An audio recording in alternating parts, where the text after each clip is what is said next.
ಕ್ಯೂನಲ್ಲಿ ನಿಂತು ನಿಂತು ಸುಸ್ತಾಗಿ ಸಚಿವರ ಮನೆಗೆ ಚಾಲಕರ ಮುತ್ತಿಗೆ, ಕೊನೆಗೂ ನೋವು ಕೇಳಿಸಿಕೊಂಡು ಡೆಡ್ಲೈನ್ ಕೊಟ್ರು ಕೆಎಚ್ ಮುನಿಯಪ್ಪ. ಆಟೋ ಚಾಲಕರ ಸಂಕಷ್ಟದ ಬದಲು ಎಲೆಕ್ಷನ್ನೇ ದೊಡ್ಡದಾಯ್ತಾ ಅಂತ ಆಕ್ರೋಶ.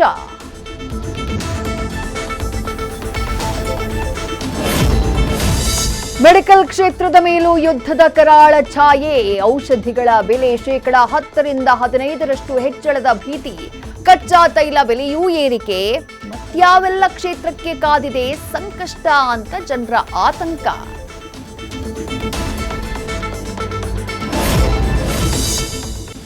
ದರ್ಶನ್ ತಮ್ಮನಾಗಿ ನಟಿಸಿದ್ದಂಥ ನಟ ನಿರಂಜನ್ ಮೇಲೆ ಅಟ್ಯಾಕ್, ನೀನ್ ಹೀರೋ ಆದ್ರೆ ನಿನಗಾಯ್ತು ಇದು ನಮ್ಮ ದುನಿಯಾ ಅಂತ ಬಿಯರ್ ಬಾಟಲ್ ನಿಂದ ಅಸಾಲ್ಟ್. ಇದು ಪ್ರೀ ಪ್ಲಾನ್ಡ್ ಆಕಸ್ಮಿಕಾನ ಅಂತ ತನಿಖೆ ಚುರುಕುಗೊಳಿಸಿದ ಪೊಲೀಸ್.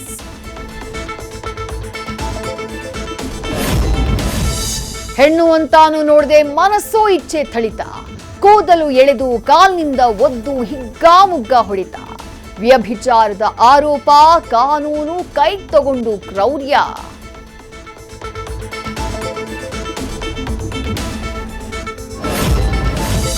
ಯೆಲ್ಲೋ ಮತ್ತು ಬ್ಲೂ ಲೈನ್ ಮಾರ್ಗದ ಪ್ರಯಾಣಿಕರಿಗೆ ಗುಡ್ ನ್ಯೂಸ್. ನಮ್ಮ ಮೆಟ್ರೋದ ಮೊದಲ ಟ್ರಾವೆಲೇಟರ್ಗೆ ಬಿಎಂಆರ್ಸಿಎಲ್ ಪ್ಲಾನ್.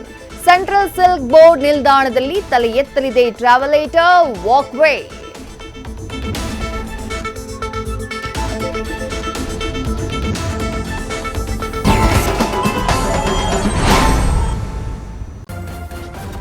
ನ್ಯೂಸ್ ಫಸ್ಟ್ ನಿರ್ಭೀತಿಯಿಂದ ನಿಮ್ಮ ಪರವಾಗಿ.